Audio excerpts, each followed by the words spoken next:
The words sliced through the morning silence like a blade through silk.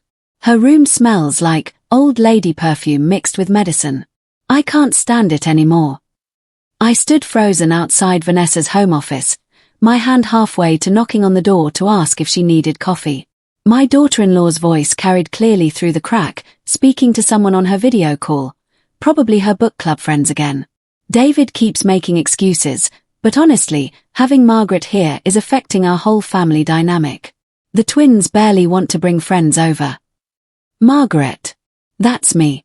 At 74, I'd thought I'd earned the right to be called by something warmer than my given name, especially by family. But listening to Vanessa discuss me like a household problem that needed solving, I realized I'd been fooling myself about a lot of things. Before we continue, first let me thank you for watching Granny's Voice. Please subscribe and tell us where you're watching from in the comments. We might give you a shout out in our next video. Today's special shout out goes to Charlotte Stones from Pleasant Valley, Missouri. Thank you for being part of our family. Now, let me tell you everything. My name is Margaret Whitmore, though most people call me Maggie. I used to be the kind of woman who commanded respect without demanding it. A successful real estate developer who built half the luxury homes in Westchester County. I owned a construction company alongside my late husband Robert, and together we'd accumulated wealth that most people only dreamed of. The mansion where I now stood, feeling like an unwanted guest, was actually mine. All 8,000 square feet of it, sitting on 12 acres of pristine Connecticut countryside. I'd built it myself 15 years ago as our dream retirement home, back when Robert was alive and we thought we'd spend our golden years entertaining grandchildren and hosting family gatherings. After Robert's heart attack 2 years ago, David had suggested I shouldn't live alone in such a large house. Mom, what if something happens? What if you fall and no one finds you for days? The concern in his voice had seemed genuine then. Now, listening to his wife discuss me like I was an inconvenience, I wondered if their motives had been less pure than I'd believed. The smell isn't even the worst part, Vanessa continued, her voice dropping to a conspiratorial whisper. She's so controlling, always trying to reorganize our kitchen, offering opinions about the kids' schedules. And David just lets her because he feels guilty about his father's death. Controlling. The word hit me like a physical blow. When had offering to help become controlling? When had caring about my grandchildren's well-being become overstepping? I backed away from the door, my slippers silent against the marble floor I'd chosen and paid for. The irony wasn't lost on me. I was tiptoeing through my own home, afraid of being caught listening to someone complain about my existence. The morning sun streamed through the floor-to-ceiling windows of the great room, illuminating dust motes that danced in the air like tiny spirits. This house had been my pride and joy once. Every detail had been carefully selected, from the imported Italian marble to the custom-built library shelves that held Robert's collection of first-edition mysteries. Now it felt like a mausoleum, beautiful but lifeless, a monument to dreams that had died with my husband. I made my way to the kitchen, where Tyler and Emma were grabbing breakfast before school. At 16 and 14 respectively, my grandchildren had grown from the affectionate children who used to race to greet me into teenagers who barely acknowledged my presence. "Good morning, darlings," I said, attempting the cheerful grandmother voice that had once made them smile. Tyler grunted something that might have been a greeting while scrolling through his phone. Emma looked up briefly from her cereal bowl, offered a WAN smile, then returned to her breakfast. "I thought I might make my famous chocolate chip pancakes this weekend," I ventured, remembering how they used to beg for those pancakes every Saturday morning. "Can't," Tyler mumbled. "Got plans." "Soccer tournament," Emma added, though she didn't sound particularly excited about it. Of course they had plans. They were teenagers living their own lives, and I was the grandmother who smelled funny and cramped their style. The realization settled in my chest like a stone. David appeared in the kitchen, already dressed in his expensive suit and looking harried. At 45, my son had inherited his father's ambitious nature but lacked Robert's warmth. Success in his tech startup had made him wealthy in his own right, though not quite wealthy enough to afford the lifestyle Vanessa preferred without my financial help. "Morning, Mom," he said, grabbing a travel mug and filling it with coffee from the machine I'd bought for the kitchen. "Sleep well." "Like a baby," I lied, not mentioning the 3 times I'd woken up feeling like an intruder in my own home. Vanessa swept into the kitchen wearing yoga clothes that cost more than most people's monthly rent. She was beautiful in that carefully maintained way of women who had time and money to dedicate to their appearance. At 38, she looked like she could be my daughter rather than my daughter-in-law, and she'd never let me forget the age gap. "Oh good, you're up," she said to me with a bright smile that didn't reach her eyes. "I was hoping we could talk today about the charity gala planning. Your event planning experience would be so helpful." It was a peace offering of sorts, an acknowledgement of my former professional capabilities. But after what I'd overheard, it felt more like another way to extract usefulness from the old lady whose room smelled bad. "Of course," I replied, matching her artificial brightness. "I'd be happy to help." The family scattered to their respective activities, leaving me alone in the kitchen with the morning newspaper and my thoughts. I'd been living this way for 18 months, trying to be helpful without being intrusive, generous without being taken advantage of, loving without being needy. Apparently, I'd failed on all counts. That afternoon, I found myself in the garden, my hands deep in the soil of the rose beds I'd planted when we first moved to the house. Gardening had always been my therapy, the one place where I could create beauty and watch it grow under my care. "Mrs. Whitmore." I looked up to find our housekeeper, Rosa, approaching with a troubled expression. Rosa had worked for us for over a decade, and I'd always appreciated her straightforward manner and genuine warmth. "Rosa, please, call me Maggie. You know that." She smiled, but her eyes remained worried. "Maggie, I need to ask you something, but I don't want to speak out of turn." I dusted off my gardening gloves and gave her my full attention. Rosa had been more of a friend than an employee over the years, and her opinions mattered to me. "What's on your mind? Are you happy here? Living with Senor David and Senora Vanessa?" "Why do you ask?" Rosa glanced around, making sure we were alone. "You seem smaller somehow. Not physically, but in your spirit. Like you're trying to take up as little space as possible." Her words hit closer to home than I cared to admit. "I'm just trying to be considerate. It's their home too." "But Maggie, it's your house. You built it with Senor Robert. They should be the ones being considerate of you." I sat back on my heels, really looking at this woman who had been quietly observing our family dynamics for months. Rosa saw everything but usually kept her observations to herself. If she was speaking up now, things must be worse than I'd realized. "What have you noticed, Rosa?" She hesitated, clearly uncomfortable with speaking critically about her employers. "Senora Vanessa, she moves your things. Little things. Your reading glasses that you leave on the kitchen counter, your sweater on the living room chair. She puts them away like they don't belong." I thought about the morning rituals I'd developed, carefully keeping my belongings confined to my bedroom and the small sitting area I'd claimed as my own space. I'd attributed it to consideration for the family's routines, but maybe it was something else entirely. "And Senor David, he talks about you like you're not there sometimes. When you leave the room, he discusses your health, your medications, your habits with Senora Vanessa. Like you're a problem they're managing instead of his mother." Each observation felt like a small cut, painful because it confirmed suspicions I'd been trying to suppress. "I appreciate your honesty, Rosa, but this is a delicate situation. They're not bad people." "No, they're not bad," Rosa agreed. "But they're not thinking about what's best for you. Only what's most convenient for them." That evening, I sat in my bedroom, the guest suite I'd occupied since moving in, and really examined my living situation for the first time with clear eyes. The room was beautiful, decorated in soft blues and creams that I'd chosen myself. But it felt temporary, like a hotel room rather than a home. My personal belongings were minimal. Most of my furniture, artwork, and treasures from the life I'd built with Robert were stored in the basement or the unused rooms on the 3rd floor. I'd told myself I was being practical, not cluttering up the main living spaces with my things. But looking around now, I realized I'd effectively erased myself from my own home. The irony was overwhelming. I owned this house, this land, these walls that sheltered the family who saw me as an inconvenience. I'd raised David in a modest middle-class home, sacrificing my own comforts to pay for his education and support his early career. When Robert and I finally achieved the success we'd worked toward our entire lives, we'd been generous with it. We'd paid for David's MBA, helped him start his first business, given him and Vanessa a lavish wedding that cost more than most people's homes.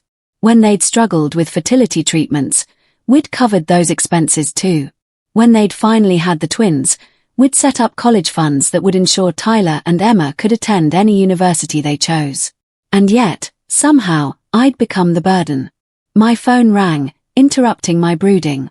The caller ID showed my best friend Carol's number, and I answered with relief. Carol Bennett had been my confidant through 40 years of marriage, business partnerships, and now widowhood. "Maggie, I haven't heard from you in weeks. How are things going with the family arrangement?" I almost gave my standard response, "Fine, everyone's adjusting well," but something in Carol's voice stopped me. Maybe it was concern, or maybe I was just tired of pretending. "Honestly, Carol, I think I've made a terrible mistake." "Tell me." And I did. I told her about the overheard conversation, about feeling invisible in my own home, about the careful way everyone walked around my presence as if I were an unstable explosive device rather than the woman who'd given them shelter. Carol listened without judgment, asking thoughtful questions that helped me articulate feelings I'd been afraid to examine.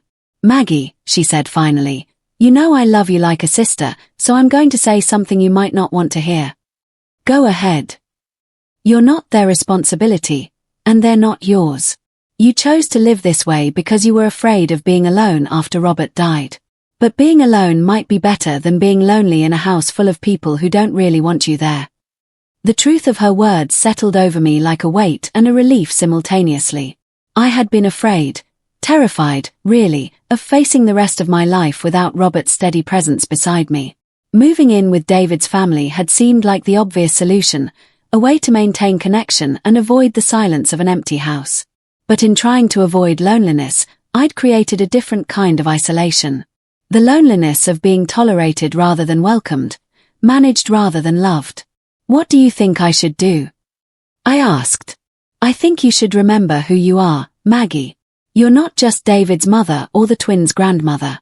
You're Margaret Whitmore, the woman who built a multi-million-dollar business from scratch, who raised a son as a single working mother when Robert was deployed, who survived cancer at 50 and came back stronger than ever." She was right. Somewhere in the grief and the desire to be useful to my family, I'd forgotten my own strength and worth. "You have options," Carol continued. "More options than most people your age, thanks to the life you and Robert built. The question is, what do you actually want your next chapter to look like?" The next morning brought an unexpected revelation that would change everything. I'd gone to David's home office to ask if he needed any help with tax documents, an offer I'd made during breakfast that he'd accepted with what seemed like genuine gratitude. His office was a testament to organized chaos, with papers scattered across multiple surfaces and several laptops running simultaneously. David had always been brilliant but disorganized, a trait that had served him well in creative endeavors but poorly in administrative tasks. "The tax stuff is in that filing cabinet," he called from the kitchen where he was grabbing another cup of coffee. "Second drawer down, I think." The folder marked Personal 2023.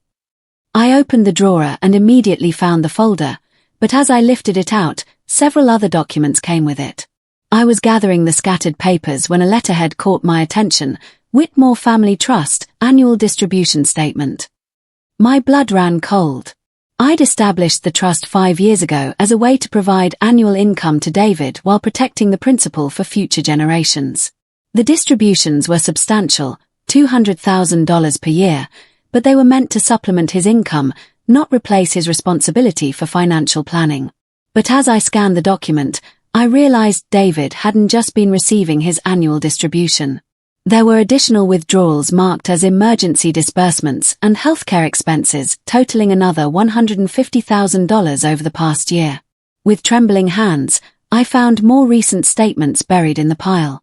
The pattern became clear: monthly withdrawals of $15,000 marked as elder care expenses, dating back to the month I'd moved into the house. $180,000 per year in elder care expenses. For what?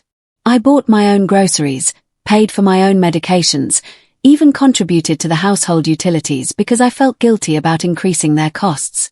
I heard David's footsteps returning and quickly gathered all the papers, my heart racing. I needed time to process what I'd discovered before confronting him about it. "Find everything okay?" he asked, settling back at his desk. "Yes, perfect. Thank you." I was amazed at how steady my voice sounded when my entire world had just tilted off its axis. I retreated to my room and spread the documents across my bed like pieces of a puzzle I'd been too trusting to see. The picture they painted was devastating. David had been systematically extracting money from my trust using my presence in his home as justification for elder care expenses. But the betrayal went deeper than simple theft. He'd been lying to Vanessa about the source of their improved financial situation. The expensive yoga classes, the luxury cars, the designer clothes, the private school tuitions that had seemed like such a stretch on his startup income, it was all being funded by money taken from my trust. And Vanessa, who complained about my smell and my presence, was living a lifestyle subsidized by the woman she found so inconvenient. My phone rang, and I nearly jumped out of my skin. It was my lawyer, James Morrison, returning a call I'd made earlier in the week about updating my will. "Mrs. Whitmore, I have the information you requested about the trust distributions. Is everything all right? You sounded concerned in your message." "James, I need to ask you something confidentially. If someone were withdrawing money from my trust using false pretenses, what would my options be?" There was a pause. "That would depend on the nature of the false pretenses. Are you concerned about David's management of the trust distributions?" I explained what I'd discovered, reading him the line items that had caught my attention. James listened without interruption, but I could hear the concern growing in his professional silence. "Margaret," he said finally, "what you're describing constitutes financial elder abuse. The emergency disbursements require documentation of actual expenses, and the monthly elder care withdrawals need receipts for services rendered. What if there are no receipts because no services were actually rendered? Then we're talking about theft, regardless of family relationships. How much are we talking about in total?" I did the math, adding up the false charges over 18 months. Close to $400,000. James let out a low whistle. "Margaret, you need to come to my office immediately. And bring all the documentation you can find. This is serious." After hanging up, I sat in my room, the guest room in my own house, and tried to process the magnitude of my son's betrayal. It wasn't just the money, though $400,000 was far from insignificant. It was the calculated nature of the deception, the way he'd used my grief and vulnerability to justify stealing from me while making me feel grateful for the privilege of living in my own home. I thought about all the times I'd felt guilty about being a burden, all the careful ways I'd tried to minimize my presence and needs. Meanwhile, David had been billing my trust account for caring for me while simultaneously resenting having to tolerate my existence. The cruelest irony was that I'd moved in with them because I'd been afraid of being alone and vulnerable. Instead, I'd made myself more vulnerable than I'd ever been in my life. That evening, I waited until Tyler and Emma had gone to their rooms before approaching David in his office. Vanessa was at her book club, or so she claimed, giving me the opportunity to speak with my son privately. I knocked on his door frame, and he looked up from his laptop with a distracted smile. "Hey, Mom. What's up?" I stepped into the room and closed the door behind me, then placed the trust statements on his desk. His smile faded as he recognized the documents. "We need to talk." David's face went through a series of expressions: confusion, recognition, guilt, and finally, defensiveness. "Mom, I can explain." "I'm listening." He rubbed his face with both hands, a gesture I remembered from his childhood when he'd been caught in a lie. "The elder care expenses are legitimate. You live here, you eat our food, you use our utilities, you require accommodations. $15,000 a month in accommodations. David, I buy my own groceries. I pay for my own medications. I even offered to pay rent, which you refused." "It's not just direct expenses," he said, his voice gaining strength as he warmed to his argument. There are opportunity costs. Vanessa can't travel as freely for her work because someone needs to be here with you. We've had to modify our social plans, our family routines. The kids can't have friends over as much because I smell and make them uncomfortable. He had the grace to look ashamed. You heard that conversation. I did. But that's not what we're discussing right now.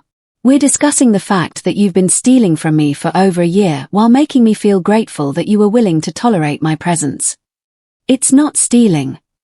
The defensiveness was back, sharper now. You're my mother. You live in my house. You benefit from my care and protection. The money is just compensation for services rendered. I stared at my son, this man I'd raised to believe in honesty and integrity, and barely recognized him. David, this is my house. What? This house, this property, all of it. It's mine. You live in my house, not the other way around. The color drained from his face as the full implications of the situation hit him. In his mind, he'd been generous in allowing his elderly mother to live with his family. The reality was quite different. He and his family were guests in my home, and he'd been stealing from his host while complaining about her hospitality. Mom, I didn't think about it that way. When you moved into the guest room, it just felt like we were all living together as a family. And the emergency disbursements. The additional withdrawals marked as healthcare expenses. What family emergency required $150,000 of my money without my knowledge? He couldn't meet my eyes. Business has been tougher than I expected. The startup world is incredibly competitive, and we had some cash flow issues. So you stole from me. I borrowed from the trust. I was going to pay it back when things improved. Without asking me. Without even telling me. While I was living in your basement.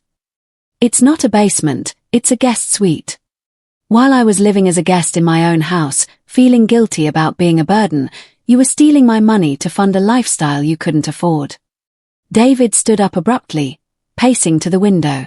You don't understand the pressure I'm under, Mom. Do you know what it costs to live the way Vanessa expects? Private school for the twins, the club memberships, maintaining our social standing in this community.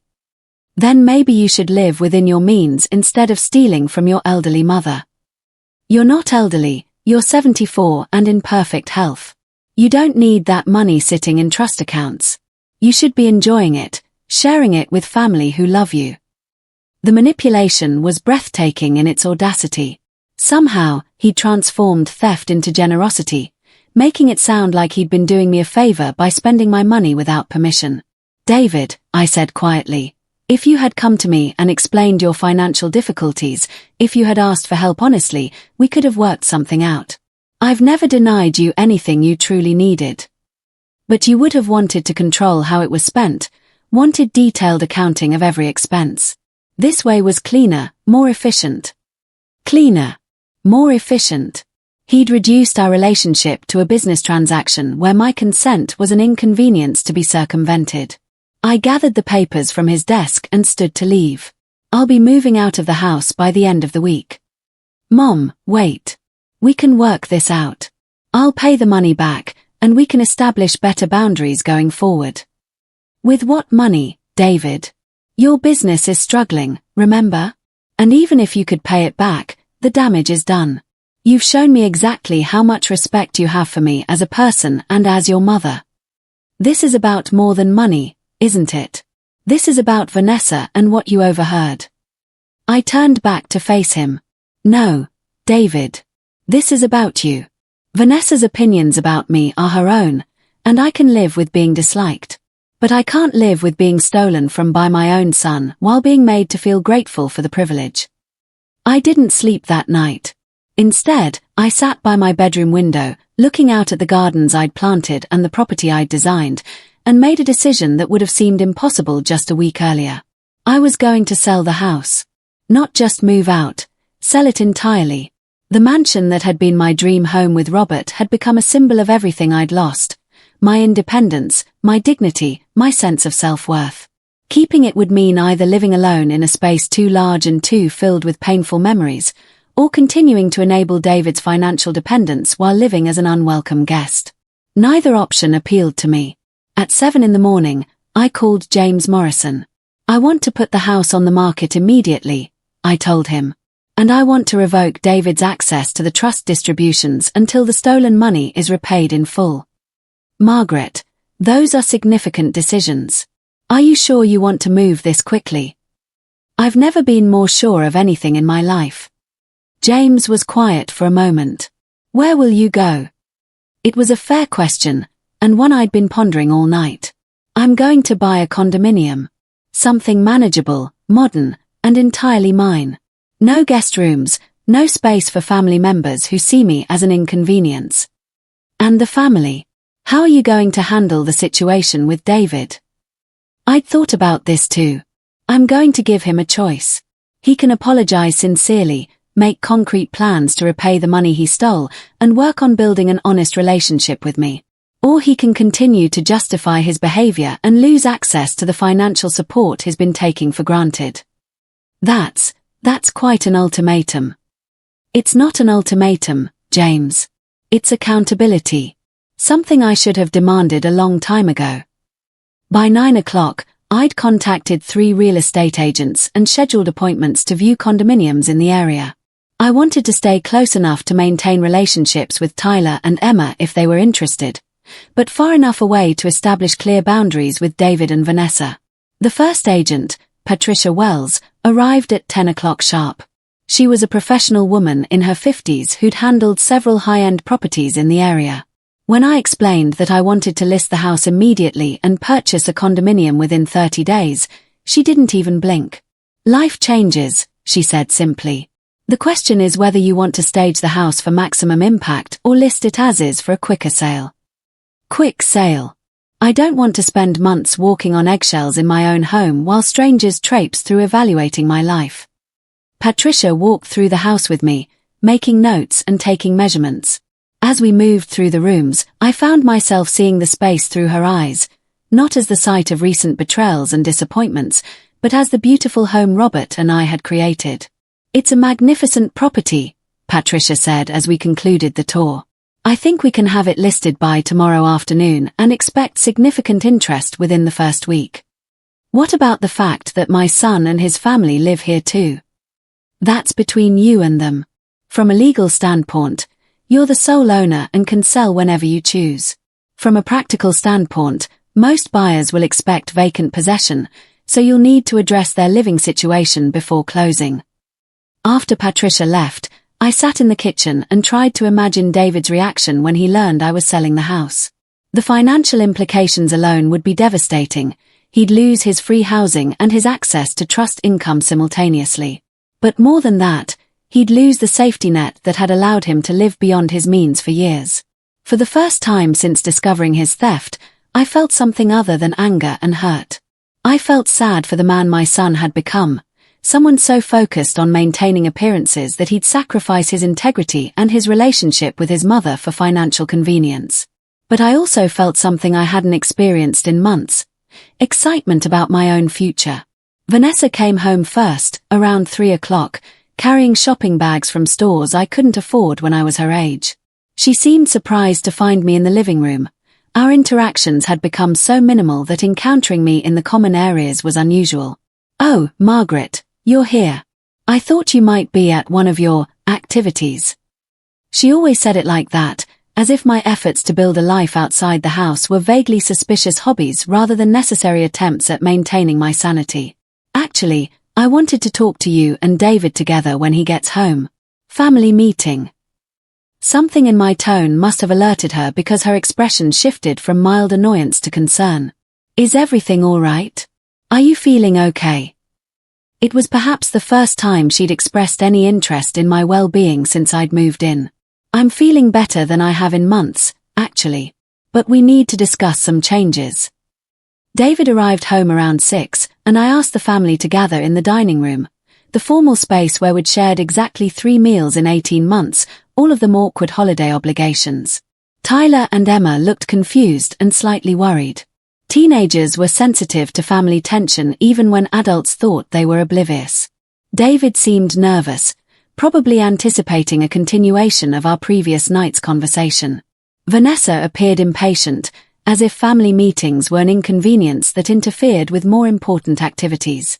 I'd rehearsed this speech several times, but facing my family across the polished dining table I'd selected 15 years earlier, the words felt both harder and more necessary than I'd expected.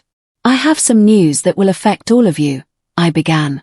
"I've decided to sell the house." The silence that followed was deafening. Tyler looked up from his phone for the first time all week. Emma's eyes widened. Vanessa's mouth actually fell open. David was the first to speak. "Mom, let's not make any hasty decisions. I know last night was difficult, but we can work through this as a family." "This isn't a hasty decision, David. It's a necessary one. The house goes on the market tomorrow." "You can't be serious," Vanessa said, her voice sharp with disbelief. "Where are we supposed to live? You can't just throw us out onto the street." The audacity was stunning. After 18 months of treating me like an unwelcome guest in my own home, she was now claiming squatters' rights based on convenience. "You have 6 weeks to find alternative arrangements," I said calmly. "That should be plenty of time to secure appropriate housing." "With what money?" David's voice cracked slightly. "You've frozen my trust access. Our entire budget was based on that income." "Your entire budget was based on money you were stealing from me while lying about elder care expenses that didn't exist." Tyler and Emma exchanged glances. They might not understand the financial details, but they were old enough to recognize the word stealing and understand its implications. "What's he talking about, Dad?" Emma asked quietly. David's face flushed. "It's complicated, sweetheart. Adults sometimes have misunderstandings about financial arrangements." "It's not a misunderstanding," I said firmly. "Your father has been taking money from my accounts without permission while claiming it was for my care. That's called theft, regardless of family relationships." Vanessa stood up abruptly. "This is ridiculous. Margaret, you're being dramatic and vindictive. So what if David accessed some trust money? You have more than you could spend in 3 lifetimes. Family should support each other." "I agree completely," I replied. "Family should support each other. They should also be honest with each other, treat each other with respect, and ask before taking rather than steal and justify it after the fact." "But where will we go?" Emma asked, and for the first time, her voice carried the kind of vulnerability I remembered from when she was small. My heart squeezed. The children were innocent victims in this situation, caught between adults who had lost sight of what really mattered. "Your parents will figure out appropriate housing," I said gently. "And wherever you end up, I hope we can maintain our relationship. You'll always be my grandchildren, and I'll always love you." "Will we still see you?" Tyler asked, and I was surprised by the concern in his voice. "That depends partly on you and partly on how your parents handle this transition. I'm not moving far away, and I'll always be available if you need me." David leaned forward, his expression desperate. "Mom, please reconsider. Yes, I made mistakes with the financial arrangements, but throwing away our entire family relationship over money seems extreme." "This isn't about money, David. It's about respect, honesty, and recognizing that I'm a person with rights and feelings, not just a resource to be managed for your convenience." "But the kids' schools, their activities, their friends, you're disrupting their entire lives because you're angry about some accounting issues." "Some accounting issues." He was still minimizing what he'd done, still trying to frame theft as a mere bookkeeping error. "The kids' lives are being disrupted because their father chose to steal from their grandmother instead of living within his means or asking for help honestly. I'm not responsible for the consequences of your choices." Vanessa sat back down, her expression calculating. "What if we pay the money back? What if David repays everything and we establish clear financial boundaries going forward?" It was the first reasonable suggestion anyone had made, but I could see the desperation behind it. They had no way to repay nearly $400,000 quickly, and she knew it. "The money will be repaid," I said. "That's not negotiable. But David's access to trust income is suspended until it is. And the house is still being sold." Why? David asked. If we're repaying the money and establishing boundaries, why sell the house? I looked around the dining room where we'd never felt like a family, at the people who'd spent 18 months making me feel unwelcome in my own home, and the answer felt obvious. Because I deserve to live somewhere I'm wanted rather than merely tolerated. Because I'm tired of walking on eggshells in my own house. Because at 74 years old, I've finally learned that being alone is better than being lonely in a house full of people who see me as a burden. The next week passed in a whirlwind of activity.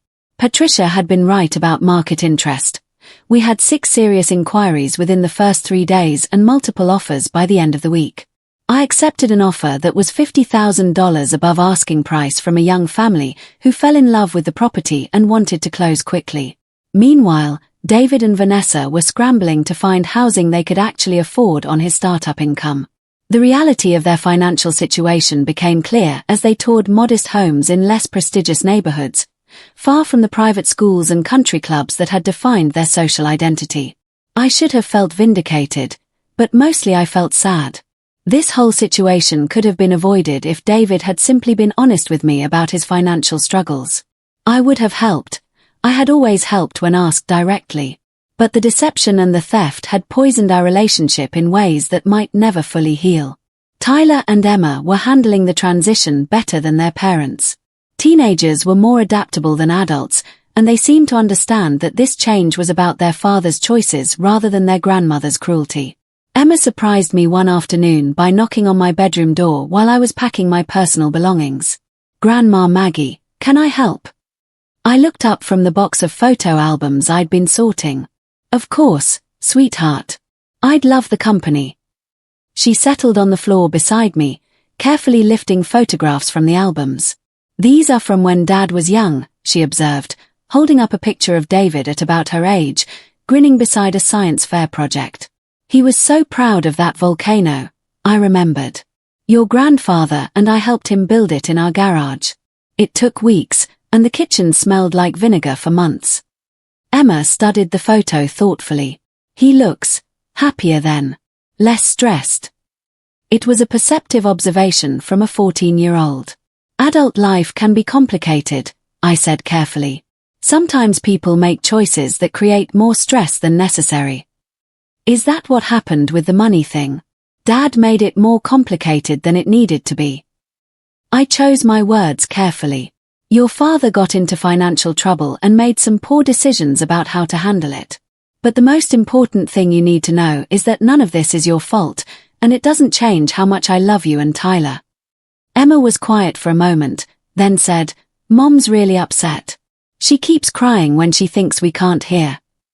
My heart ached for Vanessa, despite everything that had happened between us. Whatever her faults, she was facing the collapse of the lifestyle she'd built her identity around. "Change is scary for everyone," I told Emma. "But sometimes it leads to better things than we could have imagined." "Do you really think we'll still see you after you move?" "That depends on what you want, sweetheart. I'm not going far, and my door will always be open to you and Tyler." Emma helped me pack for another hour, carefully wrapping my grandmother's china and asking about the stories behind various keepsakes.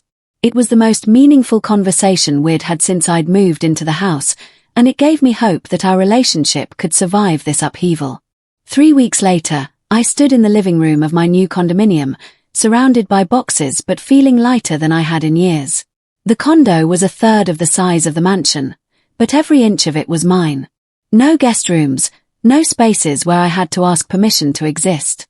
The 2-bedroom unit had floor-to-ceiling windows overlooking a small lake, a modern kitchen perfect for one person who enjoyed cooking, and a study where I could set up the home office I'd been missing. The building catered to active adults, with a fitness center, library, and social activities that promised opportunities to build new friendships. Carol had arrived that morning to help me unpack, bringing coffee and pastries from the bakery we'd frequented for decades. "So," she said, settling into my new favorite chair, a comfortable recliner positioned to catch both the morning sun and the lake view, "any regrets?" I considered the question as I opened a box of kitchen items. About leaving David's house. Not one. About the family situation. Many. Explain. I regret that it took me so long to recognize what was happening. I regret that I enabled David's financial irresponsibility by being too available as a solution to his problems. I regret that Tyler and Emma are caught in the middle of this mess. And David? Do you regret cutting off his trust access? I paused in my unpacking. David had called twice since I'd moved out, both times to argue about the financial consequences of my decisions. He still hadn't offered a genuine apology or taken responsibility for his theft. I regret that it was necessary, I said finally. But no, I don't regret doing it. He needs to learn to live within his means and ask for help honestly when he needs it. Carol nodded approvingly. What about Vanessa? I feel sorry for her, actually. She married David thinking she was getting financial security, and instead she got a man who solves money problems by stealing from his mother. She's as much a victim of his poor choices as I am. The doorbell rang, interrupting our conversation. I opened it to find Tyler standing in the hallway, looking uncertain but determined. Hi, Grandma. I hope it's okay that I came by. Mom gave me your address. Of course it's okay. Come in, sweetheart. I hugged him, noting that he'd grown even taller in the past 3 weeks. Tyler looked around the condo with obvious curiosity. It's nice, he said. Different from the house, but nice. More, you, somehow. I wasn't sure what he meant by that, but it felt like a compliment. Tyler, Carol said warmly, I haven't seen you in ages. How are you handling all these changes? Tyler settled onto my couch with the awkward grace of a teenager still growing into his height. It's weird. We moved into this smaller house across town, and Dad's been different. More stressed, but also more present, if that makes sense. How so? He can't work as late because we don't have his big home office anymore. And Mom had to get a job. She's doing marketing for a non-profit. She complains about it, but she seems, I don't know, happier maybe, like she has something to do besides worry about our social status. It was fascinating to hear Tyler's perspective on the family's forced downsizing. Sometimes constraints could be liberating, even when they didn't feel that way initially. And Emma? How is she adjusting? She's fine. Better than fine, actually. She's made friends with some kids in our new neighborhood, and she's learning to ride horses at this stable nearby. It's cheaper than her old dance classes, but she likes it more. We talked for another hour about school, his new neighborhood, and his college plans. Tyler had always been bright, and it was clear he was thinking seriously about his future in ways that impressed me. As he prepared to leave, he hesitated at the door. Grandma, can I ask you something? Always. Did you sell the house because you were mad at Dad, or because you needed to? It was such a mature question that I took a moment to give it the thoughtful answer it deserved. Both, honestly. I was angry about the financial betrayal, but more than that, I realized I had lost myself in trying to be the convenient grandmother everyone wanted me to be. Selling the house was about reclaiming my independence and self-respect. Tyler nodded slowly. I think I understand. And Grandma, I'm proud of you for standing up for yourself, even if it made things complicated for the rest of us. After he left, Carol and I continued unpacking in companionable silence. Finally, she said, that boy is going to be fine. He's got your strength and your integrity. I hope so. I worry about the example David has set for him. Sometimes bad examples teach us just as much as good ones. Tyler's smart enough to see the difference between his father's choices and his grandmother's principles. 2 months into my new life, I received an unexpected phone call from Vanessa. We hadn't spoken since the day I announced I was selling the house, and I wasn't sure what to expect. Margaret, she began, her voice lacking its usual confidence. I was wondering if we could meet for coffee. There are some things I'd like to discuss. We arranged to meet at a cafe near my condo, neutral territory where neither of us would have the advantage of home field. I arrived first and claimed a quiet corner table, unsure whether this was going to be an attempt at reconciliation or a final confrontation. Vanessa looked different when she walked in. Still beautiful, but less polished somehow. Her clothes were nice but not designer. Her hair was styled simply rather than professionally blown out. She looked more like a real person and less like a magazine advertisement. "Thank you for agreeing to see me," she said as she sat down. "I wasn't sure you would. I'm curious about what you have to say." She ordered coffee with obvious nervousness, then took a deep breath before speaking. "I owe you an apology. Several apologies, actually." I waited without responding. Empty apologies were easy. Meaningful ones required specificity and genuine remorse. "I was wrong about the elder care expenses. I knew David was taking money from your trust, and I convinced myself it was justified because we were providing you with housing and family support. But you never asked for that support, and you were paying your own expenses anyway." It was more honesty than I'd expected. "Go on." "I was also wrong about the way I treated you in general. I made you feel unwelcome in your own home because I was threatened by your presence." "Threatened how?" Vanessa stirred her coffee absently. "You're everything I'm afraid of becoming. A woman alone, dependent on family who might not want me around. I was cruel to you because seeing you reminded me of my own vulnerabilities." The admission was surprisingly insightful. "And the complaints about my room, my smell, my inconvenience." She had the grace to look ashamed. "Petty meanness because I felt guilty about the financial situation and took it out on you instead of confronting David about his lying." "You knew he was lying to me about the expenses." "I knew the monthly withdrawals weren't going to actual elder care costs. I told myself we deserved the money because we were taking care of you, but I knew that wasn't really true." We sat in silence for a moment while I processed this information. Vanessa had been complicit in David's theft, but she was taking responsibility for her role in a way he never had. "Why are you telling me this now?" I asked. "Because the past 2 months have been the hardest and most educational of my adult life," she said. "Losing the house, David's income restrictions, having to get a job myself, it forced me to confront the person I'd become." "And who had you become?" "Someone who defined herself entirely by external circumstances.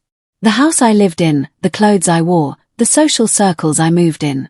When all of that disappeared, I had to figure out who I actually was underneath."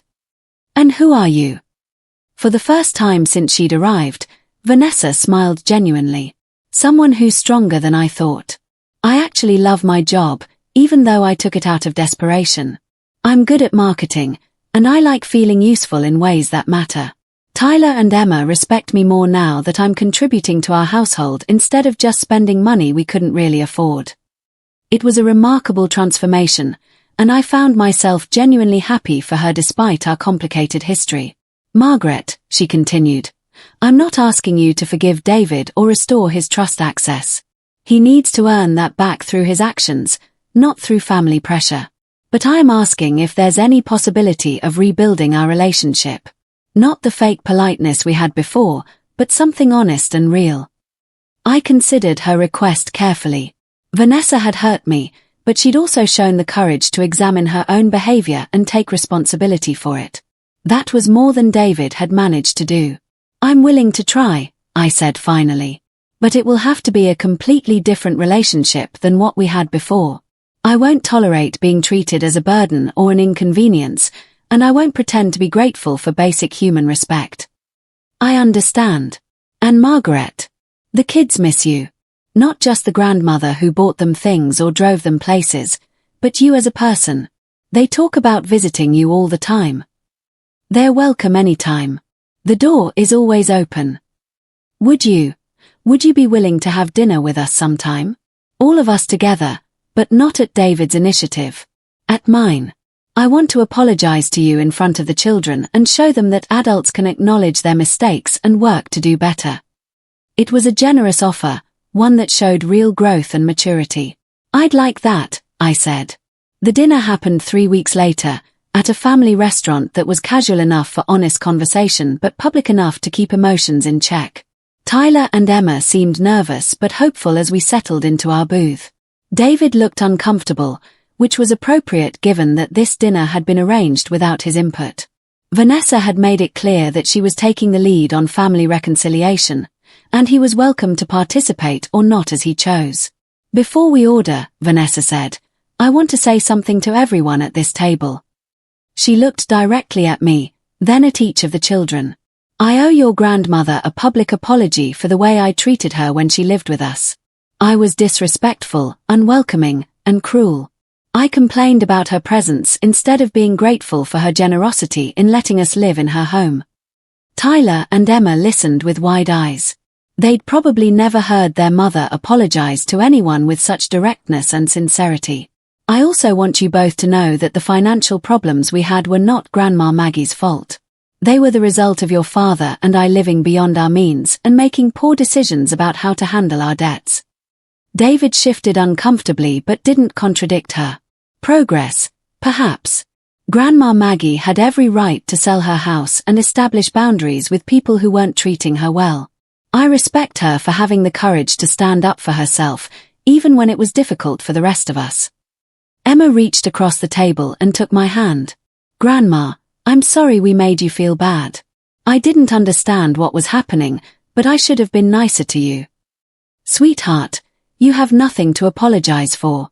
You were just being a normal teenager dealing with family complications that weren't your responsibility to fix." Tyler nodded in agreement. "But I want you to know that I've been thinking about everything that happened, and I understand why you had to leave. It took guts." I looked around the table at these people who had been strangers living in my house just months earlier and who were now, tentatively, becoming family again. Vanessa had done something remarkable. She'd created space for honest conversation and accountability without demanding immediate forgiveness or pretending that hurt feelings could be instantly repaired. David had remained silent through most of this exchange, but finally he cleared his throat. "Mom, I know I haven't handled this situation well. The financial issues, the way I justified taking money from your accounts, the way I let Vanessa's complaints go unchallenged. It wasn't quite an apology, but it was closer than he'd come before. I've been meeting with a financial counselor," he continued. "Learning to budget properly, understanding the difference between wants and needs. It's humbling to realize how much I depended on your money without acknowledging that dependence. And I prompted. And I want to make a concrete plan to pay back what I took from your trust. Not because you're demanding it, but because it's the right thing to do. How long do you think that will take?" David looked at Vanessa, who nodded encouragingly. "Based on our current income and expenses, about 4 years if we're disciplined about it." 4 years. It was longer than I'd hoped but shorter than I'd feared. And more importantly, it represented the first time David had given me a concrete, realistic timeline based on actual financial planning rather than vague promises. "I can accept that," I said. "But I want quarterly reports on your progress, and the payments need to be automatic, not dependent on your remembering or feeling motivated." "That's fair." Emma bounced slightly in her seat. "Does this mean we can be a real family again?" "We never stopped being a family, sweetheart," I told her. "But yes, I think we can be a healthier family than we were before." Over the following months, we developed new patterns of interaction that felt more genuine than anything we'd shared while living under the same roof. Sunday dinners became a weekly tradition, rotating between my condo, David, and Vanessa's new house, and restaurants when we wanted neutral territory. The conversations were different now, more honest, less performative. David talked openly about the challenges of running his business without the safety net of easy access to my money. Vanessa shared stories from her job that showed a side of her I'd never seen before, competent, funny, and engaged with the world in meaningful ways. Tyler and Emma visited me individually every few weeks, not because they had to but because they wanted to. We developed inside jokes and shared interests that had nothing to do with my role as their grandmother and everything to do with our compatibility as people who enjoyed each other's company. My condo became a refuge for them when they needed space from their parents, and I found myself offering advice not just on school and activities, but on the complicated emotional terrain of adolescence. It was the relationship I'd always hoped to have with them, built on mutual respect rather than obligation. Carol visited frequently, delighting in the transformation she'd witnessed in my life. "You're blooming again," she told me one afternoon as we sat by my lake, watching the sunset paint the water in shades of gold and pink. I feel like I'm finally learning who I am when I'm not defined by other people's needs, I replied. It's terrifying and exhilarating at the same time. I'd joined several community groups, a book club, a hiking group for seniors, a volunteer organization that helped newly widowed women navigate financial and legal issues. My calendar was fuller than it had been in years, but with activities I'd chosen rather than obligations I'd accepted to avoid disappointing others. The financial counseling sessions David had mentioned turned out to be couples therapy in disguise, focused on helping him and Vanessa build better communication skills and align their values around money and family priorities. It was working. Their marriage seemed stronger and more honest than it had been during their years of financial stress and deception. 6 months after our reconciliation dinner, David called to give me his first quarterly report on loan repayment. He'd actually paid back more than the minimum amount they'd agreed to, and his tone carried genuine pride in his accomplishment.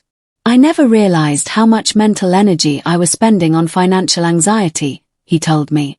Now that we're living within our means and have a plan for debt repayment, I sleep better and think more clearly. How does Vanessa feel about the lifestyle changes? She's happier than I've seen her in years. Turns out she was as tired of keeping up appearances as I was, but neither of us wanted to be the first to admit it. It was a lesson I filed away for future reference. Sometimes the people who seem most invested in maintaining expensive facades are actually prisoners of their own image management, desperate for someone to give them permission to live more authentically. A year after selling the mansion, I received a call from Patricia, my real estate agent. The family who had bought the house wanted to meet with me about something they'd discovered during renovations. Curious and slightly worried, I agreed to visit the property on a Saturday afternoon. Driving up the familiar driveway felt strange, like returning to a place from a dream that had been both beautiful and slightly nightmarish. The current owners, Susan and Michael Chen, greeted me warmly. They were in their early 40s with 3 young children who were running around the property with the kind of joyful energy I'd always imagined the house should contain. Mrs. Whitmore, Susan said, we found something during the renovation of the 3rd floor that we thought you should see. She led me upstairs to what had been Robert's study, a room that had been closed off and used for storage during the years I'd lived with David's family. The new owners had been converting it into a playroom when they'd discovered something behind a built-in bookshelf. We found a wall safe, Michael explained. It was hidden behind a panel that came loose when we were removing the shelving. We opened it thinking it might contain house-related documents, but instead, he handed me a manila envelope with my name written on it in Robert's familiar handwriting. My hands trembled as I opened it. Inside was a letter dated just a month before Robert's death, along with several documents I didn't recognize. My dearest Maggie, the letter began, if you're reading this, I'm gone and you've had to sell our beautiful house. I hope that means you've found the courage to build a new life rather than settling for being taken care of by people who don't fully appreciate your worth. I had to sit down as I continued reading. I've been watching David's financial habits with growing concern, and I'm worried that after my death, he might see you as a solution to his money problems rather than a mother who deserves respect and independence. I hope I'm wrong, but in case I'm not, I've left you some insurance.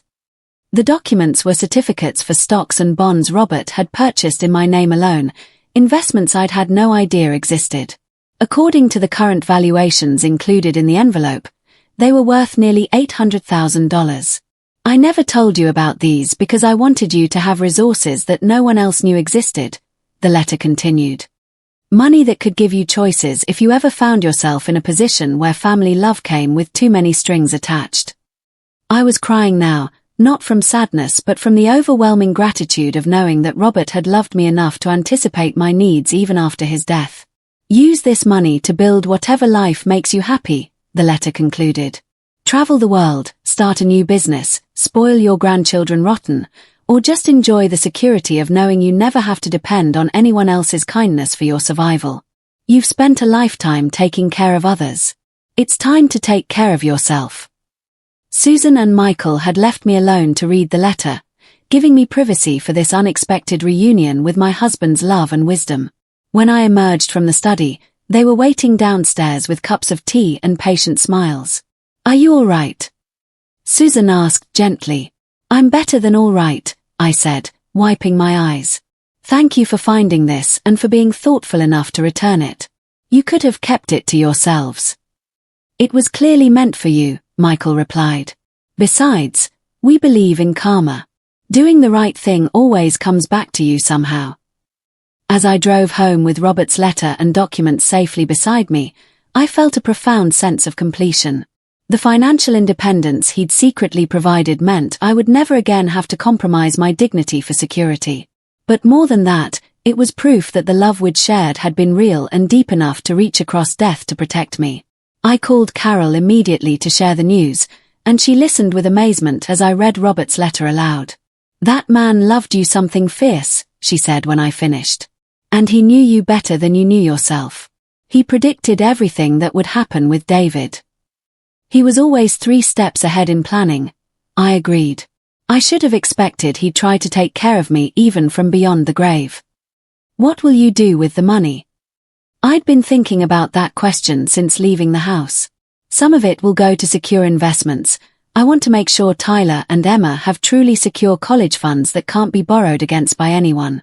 Some will go to expanding my support for organizations that help seniors in crisis. And the rest? The rest is going to fund the most selfish, wonderful, self-indulgent year of my life. I'm going to travel to every place Robert and I talked about visiting but never quite got around to. I'm going to take cooking classes in Italy, see the Northern Lights in Norway, go on safari in Kenya. Maggie, you're 75 years old. Are you sure you're up for that kind of adventure? Carol, I've spent the last year learning that age is just a number if you have your health, your curiosity, and your courage intact.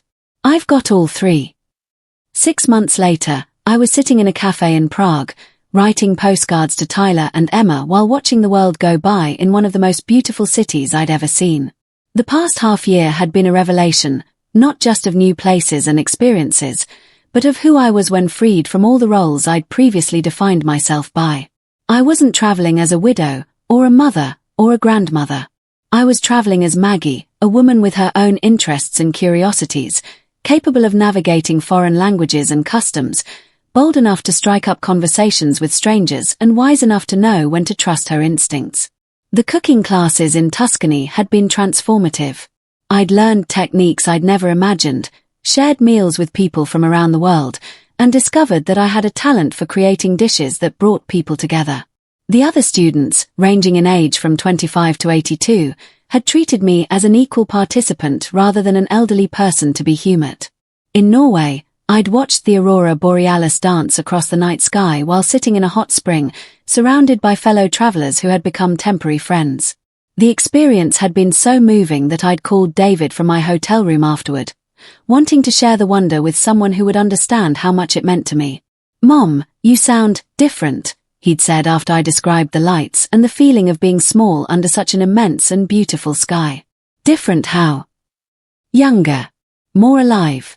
More like the mom I remember from when I was a kid, before Dad got sick and everything became complicated.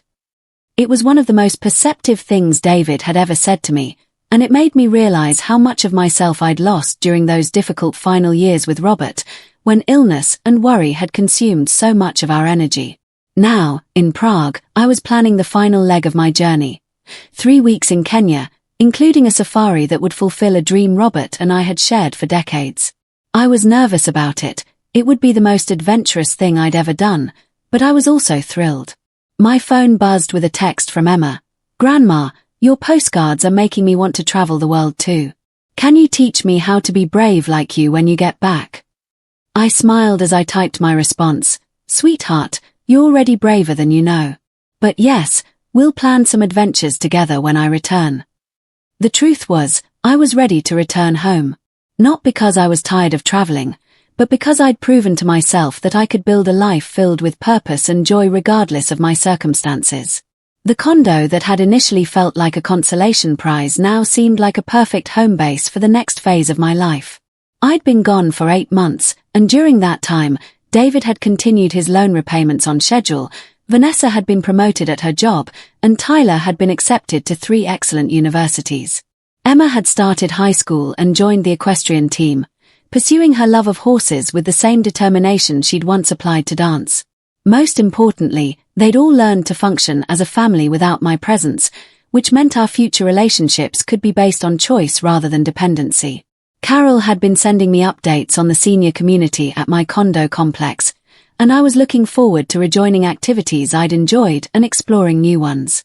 I was also considering starting a consulting business, helping other seniors navigate major life transitions with dignity and confidence. Robert's secret gift had given me more than financial security. It had given me the opportunity to rediscover myself as an individual rather than just a collection of roles in other people's lives. The day I returned from my travels, Tyler and Emma were waiting at the airport with a sign that read, "Welcome home, World Traveler Grandma." Their excitement was infectious as I shared stories and showed pictures from my adventures during the drive back to my condo. "Grandma," Tyler said as we pulled into my parking space, "I've been thinking about what I want to study in college, and I think I want to major in international business. Your trip made me realize how much of the world I've never seen." "That sounds wonderful, sweetheart. There's so much to learn from experiencing different cultures and ways of thinking." Emma bounced in her seat. "And I've been saving money from my part-time job so I can take a gap year after high school and travel." Mom and Dad weren't sure about it at first, but they said if you thought it was a good idea, they'd consider it. I was touched that my opinion carried that much weight with David and Vanessa, and impressed that Emma was planning and saving for her own adventures rather than expecting them to be funded by others. My condo felt like a sanctuary after months of hotels and temporary accommodations. Carol had been checking on it periodically, and she'd left fresh flowers on the kitchen table and stocked the refrigerator with my favorite foods. That evening, David and Vanessa came over for dinner, eager to hear about my travels and share their own news. The conversation flowed easily, filled with laughter and genuine interest in each other's experiences. "Mom," David said as we lingered over coffee and the tiramisu I'd learned to make in Italy, "I want you to know that this year has been good for all of us. Hard sometimes, but good. We've learned to live within our means, communicate better, and appreciate what we have instead of always wanting more." "I'm proud of you," I said sincerely. "It takes courage to change patterns that aren't working, especially when change requires admitting you made mistakes." Vanessa nodded. "The kids respect us more now too. They see us working for what we have instead of just expecting things to be provided. Tyler got his first job last month, and he's so proud of his paychecks. And Emma's been volunteering at the stable where she rides," David added. "She says she wants to earn some of the privileges she enjoys instead of just accepting them as her due." These were exactly the kind of lessons I'd hoped they might learn from our family crisis, though I'd never been sure they would. Children learned more from watching their parents handle adversity than from any lecture about responsibility and values. "There's something else," Vanessa said, looking slightly nervous. "We wanted to ask if you'd be interested in doing something together as a family. Not living together again," she added quickly, "but maybe taking a vacation together next summer. Somewhere you haven't been yet, where we could all have new experiences together." The invitation surprised me, but pleasantly. "What did you have in mind?" "We were thinking about Iceland," David said. "Beautiful landscapes, outdoor activities we could all enjoy, and it would be an adventure for everyone." I thought about how different this conversation was from the careful negotiations that had characterized our interactions for so many years. Now they were proposing shared experiences based on mutual interest rather than obligation or guilt. "I'd love that," I said. "On one condition." They looked worried, probably anticipating complicated demands. "Everyone pays their own way. No gifts, no subsidies, no secret financial arrangements. If we're going as equals, we should contribute as equals." Relief flooded their faces. "Absolutely," Vanessa said. "That's exactly what we were hoping you'd say." 2 years after I'd packed my things and left David's house, I found myself in an unexpected situation, helping another elderly woman navigate a similar family crisis. Mrs. Henderson lived in my condo building and had confided in me about her grown children's pressure for her to sell her home and move in with one of them. Her situation wasn't identical to mine, there was no financial abuse involved, but the underlying dynamics were familiar. adult children who confused management with care, and an older woman who was afraid to assert her independence for fear of being abandoned entirely. "I don't want to be a burden," she told me over coffee in my living room, echoing words I'd spoken to myself countless times. "Mrs. Henderson," I said gently, "can I ask you something? If your children had a problem and needed your help, would you consider them a burden?" "Of course not.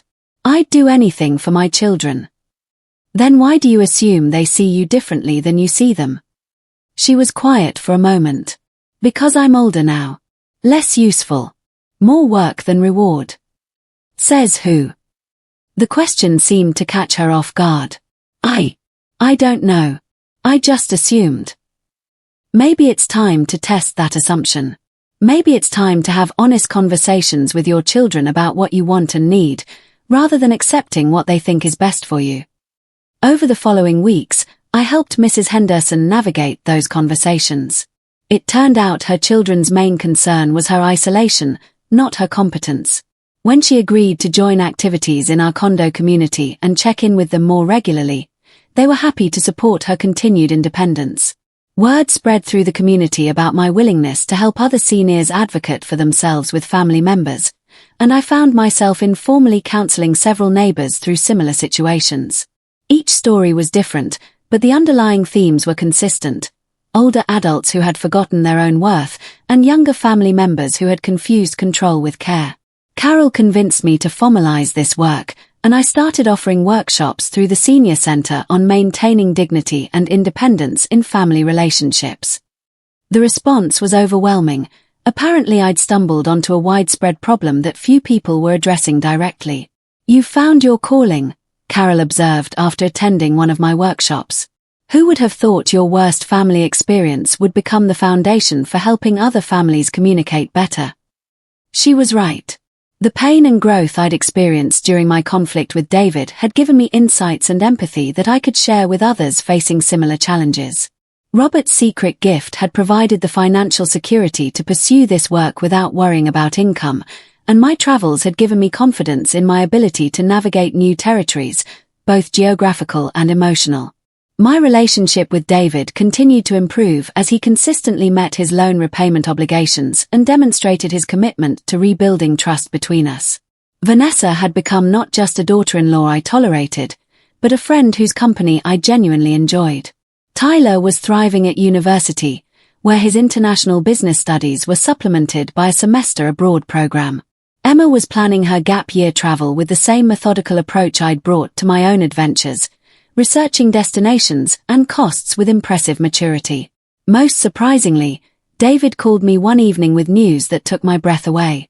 "Mom, I've been thinking about what I want to do with my life, and I've decided to make some changes to my business model." "What kind of changes?" "I want to focus on helping other small business owners develop sustainable financial practices. The counseling I went through taught me so much about money management that I think I could help other people avoid the mistakes I made." I was quiet for a moment, processing the implications of his decision. "David, that would mean taking a significant cut in income, wouldn't it?" "Yes, but it would also mean doing work that actually matters instead of just chasing the biggest profit margins. Vanessa and I have talked about it extensively, and we're both ready to prioritize meaning over money." It was a profound transformation, and I felt proud of the man my son was becoming. The crisis that had torn our family apart had ultimately taught all of us valuable lessons about what truly mattered. "I think that sounds wonderful," I told him. "And David, your father would be proud of you. He always believed business should serve people, not just profit." 5 years after I'd packed my things and left the mansion, I stood in the same rose garden where Rosa had once asked if I was happy. The new owners had invited me to their annual garden party, and I'd accepted out of curiosity to see how the space had evolved under their care. The garden was thriving under their attention, filled with children's laughter and the animated conversations of adults who genuinely enjoyed each other's company. It was everything I'd hoped the house would become when Robert and I built it. Tyler was home from college for the summer, working at David's new consulting firm and learning the business from the ground up. He'd grown into a thoughtful young man who carried himself with quiet confidence and treated everyone he met with respect. Emma had just returned from her gap year in Southeast Asia, where she'd taught English to children in rural villages and learned more about herself than any classroom could have provided. She was starting college in the fall with a clear sense of purpose and an unshakable belief in her own capabilities. David's business was thriving, though he measured success differently now. His clients were small business owners who genuinely needed guidance, and his satisfaction came from helping them achieve sustainable prosperity rather than maximum profits. The financial counseling that had begun as a consequence of his mistakes had become his greatest professional strength. Vanessa had been promoted again and was now managing non-profit marketing campaigns for organizations across the region. She'd discovered a talent for storytelling that helped non-profits connect with donors and volunteers, and she spoke about her work with the passion of someone who'd found her true calling. My own work had expanded beyond individual counseling to include training programs for senior center staff and healthcare workers. I'd written a book about maintaining dignity and independence while aging, and the response had been overwhelming. Letters arrived weekly from seniors who'd found the courage to advocate for themselves with family members, and from adult children who'd learned to support their parents' autonomy rather than trying to manage their lives. Carol and I had traveled together several times, and she'd become an unofficial assistant in my workshops, sharing her own experiences as a woman who'd maintained her independence and friendships despite the challenges of aging. But perhaps the most unexpected development was Harold. Harold Freeman had moved into my condo building 6 months earlier, a recent widower who'd sold his own large home for many of the same reasons I'd left the mansion. He was a retired professor with a gentle sense of humor and a love of classical music that complemented my newfound appreciation for cooking and travel. We'd become close friends, and recently, something more. At 76 and 79 respectively, we'd discovered that romance wasn't limited to the young, and that companionship chosen freely was far more precious than relationships based on obligation or convenience.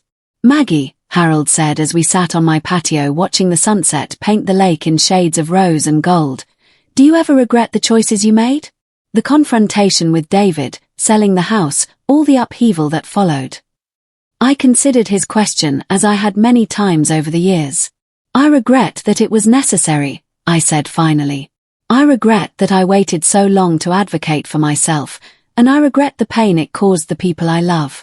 But I don't regret the outcome." What would you tell someone facing a similar situation? That you are never too old to reclaim your dignity. That being alone is not the same as being lonely. That family relationships based on guilt and obligation aren't really family relationships at all. Harold nodded thoughtfully. And that sometimes the people who claim to love you need to learn how to show that love in healthier ways. Exactly. David and Vanessa and the children love me now in ways they never did when I was living in their house trying to be convenient and undemanding. Real love requires honesty, respect, and the freedom to be yourself. As if summoned by our conversation, my phone rang with a call from Emma. "Grandma, I have news. I've been accepted to the study abroad program in Kenya for next semester. I want to see the places you visited and maybe volunteer at some of the schools you told me about." My heart swelled with pride and joy. "That's wonderful, sweetheart. Kenya will change your life in the most beautiful ways. I was hoping, would you consider meeting me there for a week or two? I'd love to experience some of it with you, and I think you'd enjoy seeing how your stories inspired my choices." The invitation was unexpected and deeply touching. I would love that more than you can imagine. After I hung up, Harold smiled at me with the warmth that had first attracted me to him. "Another adventure. With my granddaughter this time. She's become the kind of young woman who creates her own adventures instead of waiting for life to happen to her." "She learned that from someone," Harold observed. "She learned it from watching her family navigate crisis and come out stronger on the other side. Sometimes the best lessons come from the hardest experiences." As the evening settled around us, I reflected on the journey that had brought me to this moment. The woman who had stood in that doorway 5 years ago, listening to her daughter-in-law complain about her smell and her inconvenience, would barely recognize the life I was living now. I'd learned that courage wasn't the absence of fear, but the decision to act despite fear. I'd discovered that self-respect was not selfish, but necessary for authentic relationships. I'd found that independence and interdependence could coexist beautifully when based on choice rather than desperation. Most importantly, I'd proven to myself and others that life doesn't end when your first chapter closes. Sometimes it just gets more interesting. The mansion where I'd once felt invisible now housed a family who celebrated each other's presence. My condo had become a sanctuary where I could be fully myself. My relationships with David, Vanessa, Tyler, and Emma were stronger and more honest than they'd ever been. And at nearly 80 years old, I was planning new adventures, nurturing new love, and helping other people discover their own courage to demand better from the people who claimed to care about them. My daughter-in-law had said my room stank. So I'd packed my things, sold the mansion, and built a life that smelled like freedom, dignity, and the sweet satisfaction of knowing your own worth. It had been the best decision I'd ever made.